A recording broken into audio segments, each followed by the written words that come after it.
معزز محترمو زمونږ دا دین دا د نقل سره تعلق ساتي. په دې دنیا کې ډیر زیات دینونه دي، خو بعضی دینونه سماوي الهي دینونه دي او بعضی دینونه سماوي الهي دینونه نه دي. ما تقریبا د ټولو ادیانو کتابونه پیدا کړیو، که هغه عیسیان دي که هغه یهودیان دي، د دیندوانو کتابونه را سره نو. داسې یو 3-4 ورځې وشوې چې د هندوانو کتابونه چې هغې ته مونږ په خپله اصطلاح کې راماین، مهابارت، گیتا، دا ما د یو ځای نه راوغوښتل.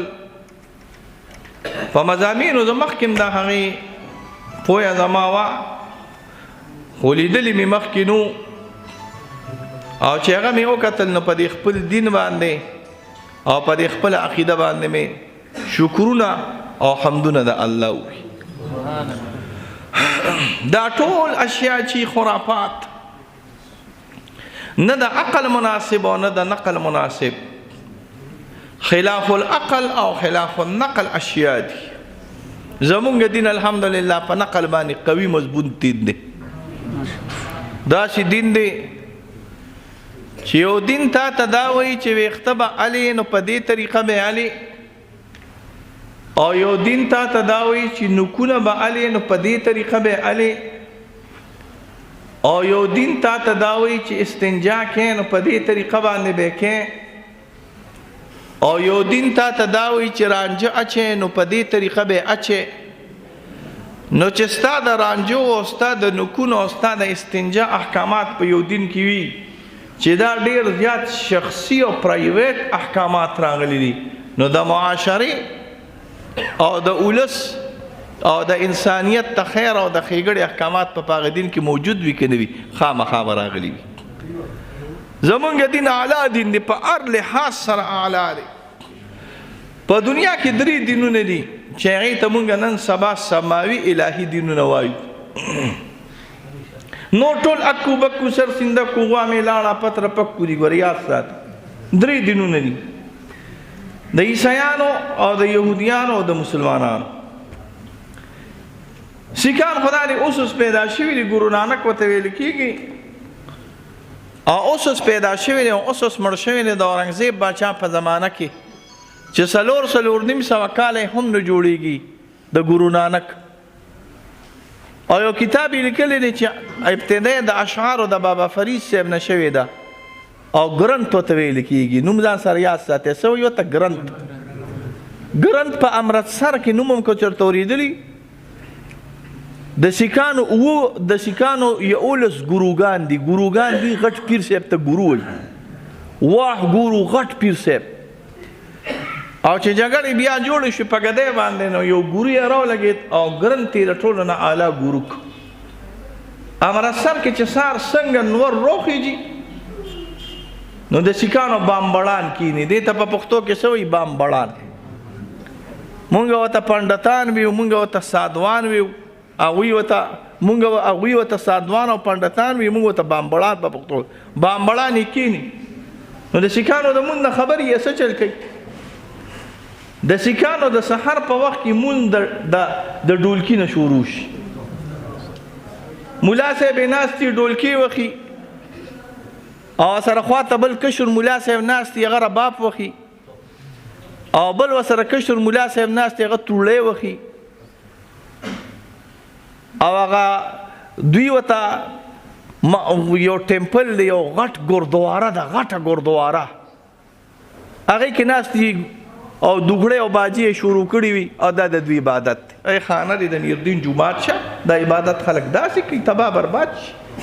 په ډولکو سره ته عبادت کوي.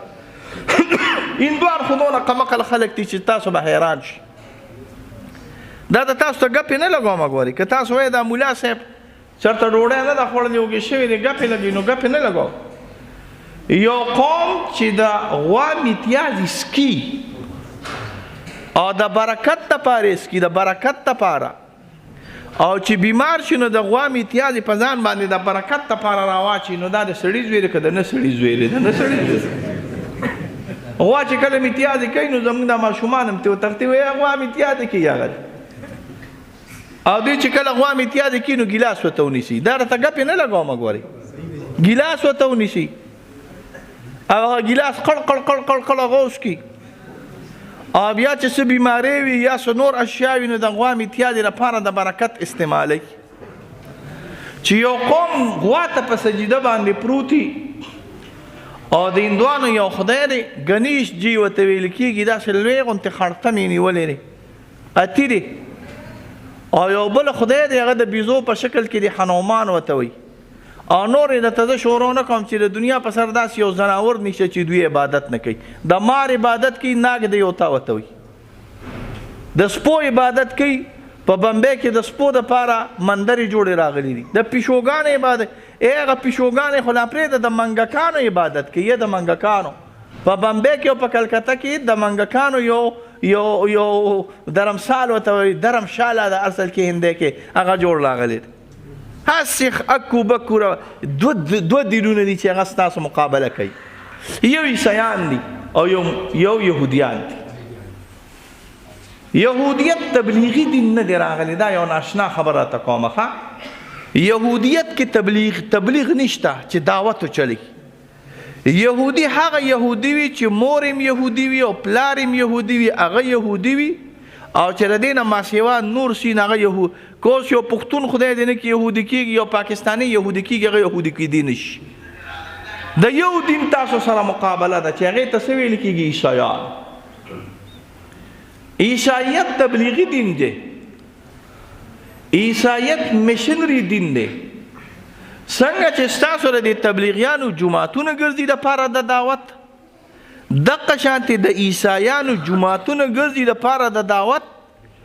او ښځې پکې ګرځي، ښځو ته ننز وایي، نوم ځان سره یاد ساتئ. څه وایي ورته؟ ننز. سر یې خریلې وي، تورې دغې په دې ځینو باندې راچولې وي په چرچونو کې. یو دین ستا مخالف دی، خو انشاءالله هغه دین له به اسلام شکست ورکوي لکه څنګه چې انشاءالله روان دی. په ټولو دنیا کې د عیسایت شکست روان دی او د اسلام فتح روانه ده انشاءالله. خو زه تاسو یو بلې خبرې ته راغواړم. دا زمونږ دین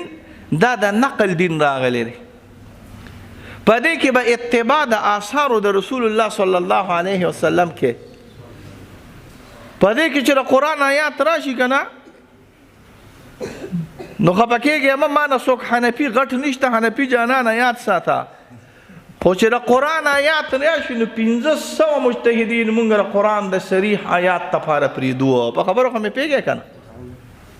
کله چې حدیث راشي او صحیح حدیث وي او په هغې باندې تمسک امام ابو حنیفه رحم الله کړي نو مونږ ویو فبالراس والعین. زمونږ علماو چې په هغې باندې تمسک کړي نو مونږ ویو بالراس والعین، په سر او سترګو زمونږ قبول راغلی دی. خو کله چې د قرآن مقابله د یو شي سره راشي نو مونږ اخذ د نس کوو، خبرې ځان سره یاد ساتئ، او ترک د قیاس کوو، دا ځان سره یاد ساتئ. زمونږ دین د نقل دین دی. په دې کې به اول مونږ په قرآن پسې ځو، بیا به په حدیثو د رسول الله صلی الله علیه وسلم پسې ځو،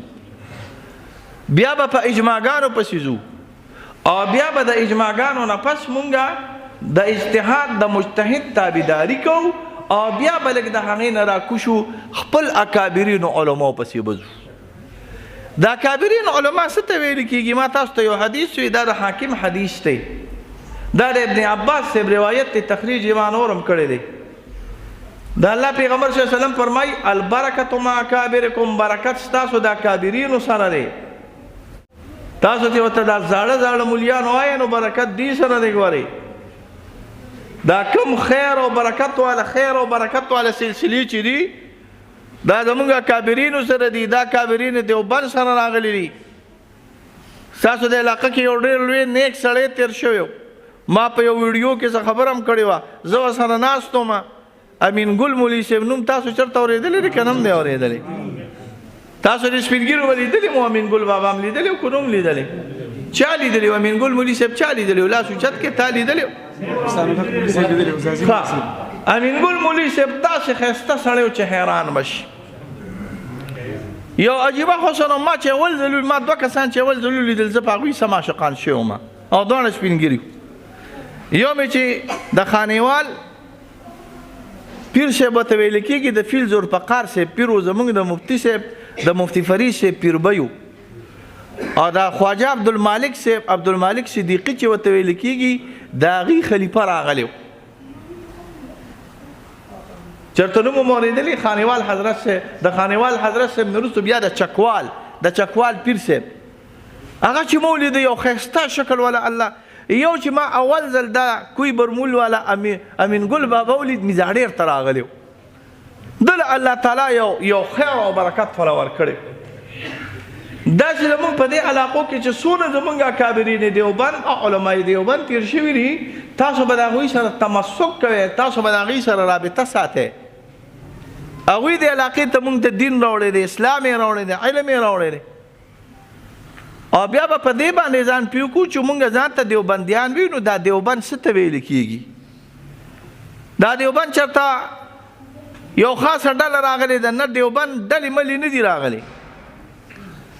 دیوبند صحیح حنفیت ته ویل کېږي حنفیت چې صحیح راجمع کړي نو دې ته څه ویل کېږي دیوبندیت ماتوریدیت چې صحیح راجمع کړي نو دې ته څه ویل کېږي دیوبندیت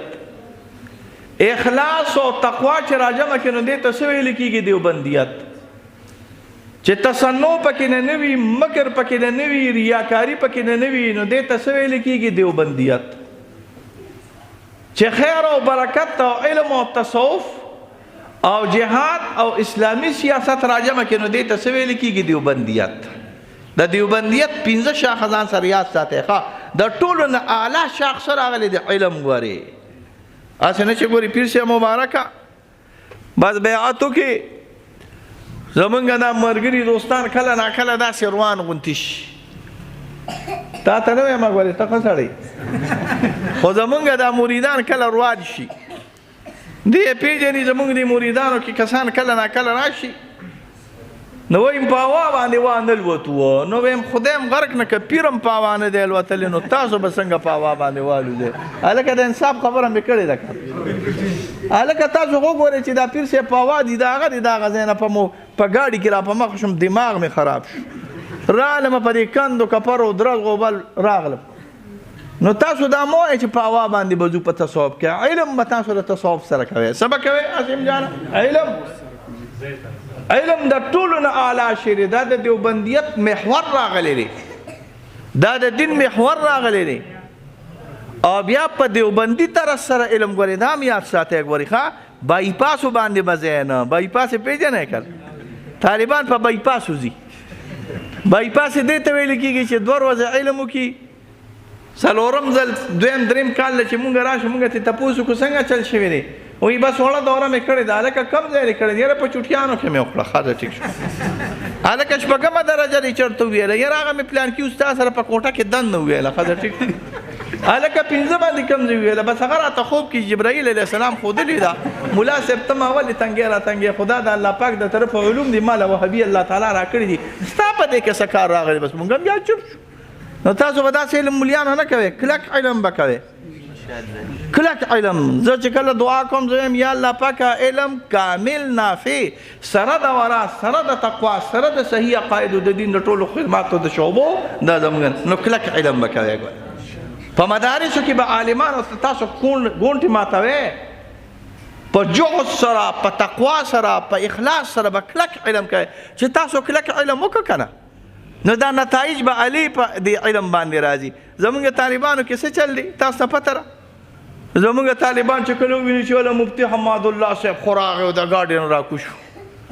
او مفتي ګوهر علي د ګاډي نه راکوشو دا 15 ماشینونه دي واپس او دا د 13 لکو د ګاډي نه راکوشو نو دې ټوله شپه ناستې تندې وښې وي زه خو غرق شوم ما سره خو ماشین نشته یا لکه ته د دوی انتها ته مه ګوره ته د دوی ابتدا ته وګوره د خپلو اکابرینو د خپلو علماو د اکابرین دیوبند انتها ته مه ګوره چېرته یې ګوره ابتدا ته یې ګوره دا ابتدا ډېر په سهولت باندې نه کېږي دا په مشقت باندې کېږي نو تاسو به ملګرو دوستانو اولنۍ به څه چل کوئ کلک علم به حاصلوئ د صحیح العقایدو خلکو نه به یې حاصلوئ غلطو عقیدو والا نه به یې نه حاصلوئ چې دیوبند وي او د علماء دیوبند سره تعلق وي نو تاسو به کلک علم حاصلوئ او صرف د الله د رضا لپاره به حاصل ستا په علم کې به الله تعالی خیر او برکت ته چي دا سره زما وعده ده حضرت تنویر رحم الله فرمایي طلبه دې 3 کار وکړي. یو دا دی چې غیر حاضري به نه کوي. ګورې خاص نه چې ګورې غیر حاضري شروع کړي. علم کې چې کله غیر حاضري راله برکت یې ختمیږي. زمونږ به دې سړو مولیان وایي چې کله په 40 ورځو کې یو ورځ غیر حاضري وشي نو 40 ورځې دغه غیر حاضرۍ هغه نحوست او بې برکتي موجوده راغلي. دا قصې مې یادې شي که نه 40 ورځې د یو غیر حاضرۍ نحوست وي نو غیر حاضري به نه کوې تکرار به کوې. ګورې وخت به په زول نه خرابې. ګورې او قاري خفه کېږه مه خو د دې څیزونو نه به ځان ساتئ. څه چل د دې څیزونو نه ګورې خفه کېږه مه خیر دی. ګورې زه یو ځل ناست وم په خپله مدرسه کې ناست وم. زمونږ مدرسه کې چې کله روزي ناصم دی داسې 2 پیلرې دي. داسې زما کتابخانه ده داسې جومات دې پیلر ته یو کس ناست او دا سر باندې داسې مونږ چې مراقبه کوو نو په دې سر باندې داسې څادر اچولی او مونږ پیران هم چې مریدان وي نو چې هلکه بس په سر یې څادر اچولی دي نو مونږ ویو بس دې ارشم الله ته انشاءالله روان شوی مونږ به په پسې منډه وکړو. بس سړي په سر باندې څادر اچولی او زه ورته تاویږم را تاویږم. زه وایم چې دې به اول اسمان ته ځي او زه به د اول اسمان نه راکوزوم. چې داسې یو 2-3 منټه تېر شو نو د دې څادر د لاندې خبرې راوچتې شوې. ما وایي زه څه چل به خو چې کله مې تې څادر اوچت کړو نو سړي ځان ته فیسبوک کولاو کړی و. مراقبه نه وه. ګورې نو قاري صاحب هسې نه چې ګورې ته بلستان کې سر ومانډې او فیسبوک ته ځان ته کولاو کړي. او ګورې ګپ ته نه لګوم تاسو ټول مدرسین یې ګپ ته نه لګوم. یقینو که په درسونو باندې ناس عالمان قاریان حافظان په درس او په دارالحدیث کې نه ناست دي او د بخاري او د ترمذي د پاسه موبایل کولو کړي خپل یوټیوب او خپل فیسبوک دا به څه خیر پیدا کړي. یقینو که چې دا دي. ګورې خلاص مه خفه کېږي.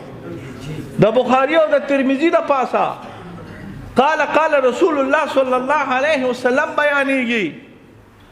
او یا د کتاب د پاسه او یا خوا ته لاندې ته رالګېدلې او ته فیسبوک ګورې نو فیسبوک کې څه راځي ته ولې نه پوهېږې قاري صاحب څه فیسبوک کې هره بلا راځي. ته که ځان هم ساتې ناکله نو یو چې علم کوې نو لږه تقوا به پکې کوې. خیر دی ډېره مه کوې. د ځانه د سوات صاحب او د ځانه انجیري صاحب او د ځانه کربوغۍ بابا مه جوړوې خو لږه تقوا خو کوې که نه چې فرائض ادا کې واجبات ادا کې سنن د رسول الله صلی الله علیه وسلم د نه خراب نشي. د منحیاتو د هغه اشیاء نه چې هغه د ګناه اشیاء دي چې د هغې نه قطعا ځان وساتئ نو ستا پړه کې به الله تعالی خیر و برکت او علم ورواچي. چې یو ملا وي او طالب وي مونځ نه کوي خفه کېږې مه. یو ملا وي او طالب وي هغه درود نه وایي استغفار نه وایي منحیاتو کې مبتلا وي ناسې معلومات ته زیات شي نو په معلوماتو باندې څه د علم هغه نور به ستا اړه ته نه راځي. الله دې دې نه په امان کې وساتي. دویمه دا د اکابرین دیوبند په نسبت باندې داسې لږ غوندې تصوف په کله ناکله ټچ کوې ښه ډېر نه ګورې. غالیان متصوفه به د ځانه نه جوړوې. زما دې نه صحیح ته سوچ کوې ښه غالیان متصوفه به د ځانه نه جوړوې. غالیان متصوفه دې ته ویل کېږي چې تصوف غیر شرعي په شریعت تپاسه کې نو دې ته موږ غالیان متصوفه وایو. غالیان متصوفه به نه جوړوې. خو زمونږ څونه اکابرین دیوبند چې دي حضرت تنویر رحم الله فرمائی کہ سوک فارغ شی فارغ ہونے کے بعد کسی اہل اللہ کی جوتے اٹھائے دا چرتا اہل اللہ دا سپلے اچھتے کا دا اہل اللہ دا سپلے اچھتے ولو نا مراد دا نہ چې جماعت ترازی نو صرف سپلے اچھتے کا بس کار جوړ شوی دی نه مراد دا چې زمانہ وسره تیر کا مراد دا چې د زړه د دنیا د الله تعالی دغه په صحبت سره بدل کی مراد دا چې الله تعالی د قال په حال باندې بدل کی مراد دا چې د جبې د قال لري الله تعالی د زړه ته کوس کی. قاری صاحب وګوره څونه فاصله راغلې ده وایه که نه ډېره ده که لږه ده که نه لږه فاصله نه د دې خولې او د دې زړه څونه فاصله ده لږه ده خو دې لږه فاصله کې کابرینو 40 کاله تیر کړي دي څونه 40 سال. حضرت گنگوہی رحم اللہ فرمائی زبانی قول کو دلی قول میں تبدیل کرنے کے لیے میں نے 31 سال گزارے ہیں. 31 سال د زړه دا قول چې مې کله زړه ته کوزو نو د زړه د کوزېدو دپاره ما 31 سال په دې کې نه تیر کړي دي. 31 سال دا ډېر لوی مزل دی. ګورې دا په دې یو لیش فاصله کې چې د یو لیش فاصله الله تعالی د دې خولې دا کلام چېرته راکوز کړي دې زړه ته راکوز کړي او چې کله دې دا کلام زړه ته راکوز شو به دغه تصوف هم دی دغه پیریم ده دغه قطبیم ده دغه ابدالیم ده او دغه غوثیت هم راغلی دی. ګورې ښه حدیث کې راځي جبرائیل علیه السلام راغی حدیث جبرائیل د الله نه پیغمبر صلی الله علیه وسلم نه تپوس کې ډېر تپوسونه کوي خو په هغه تپوسونه کې یو تپوس دا دی بل احسان یا د الله پیغمبر احسان څه ته ویل کېږي حضور صلی الله علیه وسلم ته فرمایي الاحسان ان تعبد الله كأنك تراه فإن لم تكن تراه فإنه يراك احسان دې ته ویل کېږي چې ته د الله عبادت داسې وکړې لکه ته چې الله اینې ډي ایس پي صاحب له چې کله ځې نو خیستو جامو کې ځې او که چېرته نه د کار په جامو کې ځې وایې که نه خیستو کې که اے سی له ډي ایس پي صاحب له ډي سی او صاحب له او انشاءالله میر صاحب چې انشاءالله حلف واري او دله کله ځې نو جامې به پاکې اچوې که خیرنې به اچوې وایي یاره دا زما استاد دی که پاکې واچوم او که خیرنه واچوم دی راته څه نه وایي خو حکومت مې خرابوي پوهېږې نو دې ټولو له چې ځې نو پاکې جامې به اچوې ولې ځکه د دې سترګو د لاندې دې راغلی دی د چچو خواته چې کله ودرېږي نو ټوپۍ سړی داسې سمه کړي غیر اختیاري په دې ږیره باندې داسې کله نا کله انسان لاس وایي وایي او که نه وایي نو چې هغه الله ته عبادت داسې وکړي چې تینې او خو دا دې په دماغو کې نه راځي چې دا اعلی مرتبه ده نو چې کم از کم داسې عبادت وکړي که نه چې هغه الله تعالی تا ایني زموږ فقها یو څو مسلې کوي دا اشنا ناشنا اوس تاسو مولیان لږ برابر په به کېږي به نه ګورئ زموږ فقها وایي چې یو ځل چا لاس په یو رکن کې داسې وکړو نو دا مکروه دی تنزیهي بیا که چېرته هم په دقه رکن کې د دویم ځل ځان وګرو نو دا مکروه دی تحریمي او که درېیم ځل د ځان وګرو په دقه یو رکن کې نو مونځ دی مات دی زه یو ځل ولاړم جومات کې یو مولي صاحب مونځ کو 11 ځله په یو رکن کې ځان ګرولی و څو 11 ځله نو چې ته یو 11 ځله ځان ګرې د فقهاو په نسبت باندې خو دا مونځ دی مات دی نو چې ته په اخلاص سره ودرېږې او په تقوا سره ودرېږې او په خشوع په خضوع سره ودرېږې حضرت تانوي رحم الله نه خلک تپوس کوي تصوف څه ته ویل کېږي ستاسو د علاقې نه خو نه یم خبر چې دلته پیران شته خو نشته خو زمونږ 400 خو د پیرانو ډکه ده چې کاڼې اړې نو بس پیر صاحب دی او چې کاڼې اړې نو پیر صاحب دی اب ته نه لګو زه لاړم اوله زمانه کې مردان کې چېرته یو پیر صاحب روت یو مونږ صوفیان یو که څوک راته وایي چې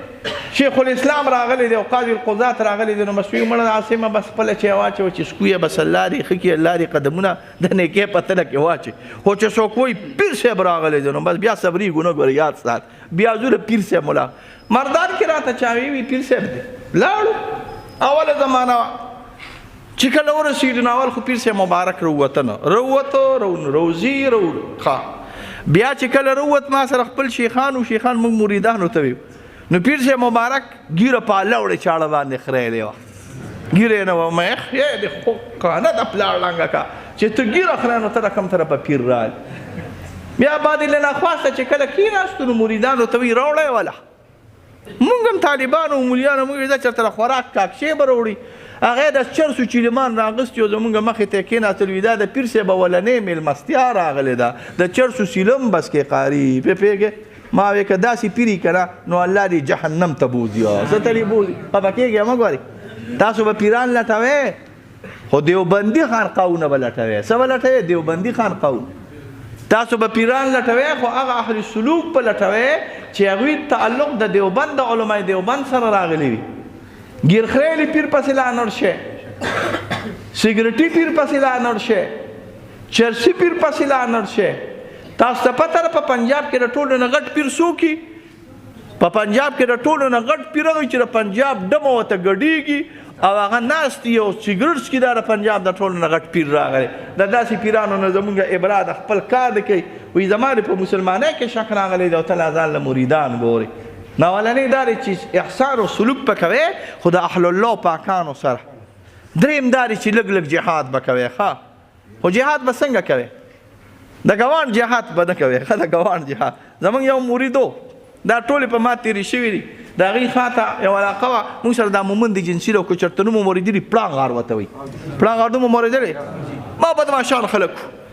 پړانغار کې د دوه قومونو جګړه وه زما پکې یو مرید و یو درې څلور چیلې را روانې کړې وې سار لنګر ته یې راوستې او موږ پیران خو چې چیلې وینو او بیا لنګر ته یې راولو بس داسې دواګانو باندې سر کړو چې سیدې جنت ته رسو یا الله ته واړه جنت ته ولول وایي تاسو مولیان داسې نه یې څه وایه تاسو مولیان چا ته دوا کوئ کم مقتدي ته دوا کوي چې کم در پنځويت در کې هغه ته دوا کوي خو چېرته په 15 کالو کې د لاتانیز نه در کړی هغه ته دوا کوي وایه که نه خبرې نه کوي که نه قاري صاحب چې 520 د مولیان هم پرېږده تاسو سپینګیري یادو تاسو سپینګیري کوم بچي ته دوا کوي چې چېرته په هفته کې 520 در کې هغه بچي ته دوا کوي او که چېرته بلکل دله پیسې نه در کې هغه ته دوا کوي وګوره هغه حاجي صاحب ته وګوره لاس اوچت کوي چې څوک پیسې راکړي نو چې تاسو سپینګیري هغه بچي ته دوا کوي چې کوم دله پیسې در کوي نو موږ مولیان هم هغه مقتدي ته دوا کوو چې کوم راله پیسې راکړي او چې کوم راله پیسې نه راکړي داسې مفتې غاړې راکوي که نه نو موږ ویو ځه الله پاک دې جنتي کا دا هلکه کار یې خو ګورې تاسو خو سم ګورې زموږ علاقه کې یو زیارت ته هغه ته سمدستي بابا وایي څه وایي ورته سمدستي بابا هلکه د پلې والا خلکو خو تاسو خو په سمدستي بابا ورواړوله ګورې ښه سمدستي م کار شروع کړه ګورې ښه دغه شان لږ یې غټ کا په الله خوشحاله کا یو دغه به نه دغه کوې خو لږ یې غټ کړې خبره مې به هر حال دا کوله چې ګورې تاسو مونږ مولیان هم خامخا هغه کس ته دعا کوو چې کوم کس خامخا هدیه کوي او کوم کس خامخا د خیر او د برکت کار کوي نو چې دې روز چې ما ته دا څه وي دا غنیمت دی څه شی دی غنیمت ما وې دا چېرته کشمیر ته تللی غنیمت پې روز دی تپوس مې ته کولی وي دا پلانکو خواته ګاونډیان مې هغې سره مې جګړه وه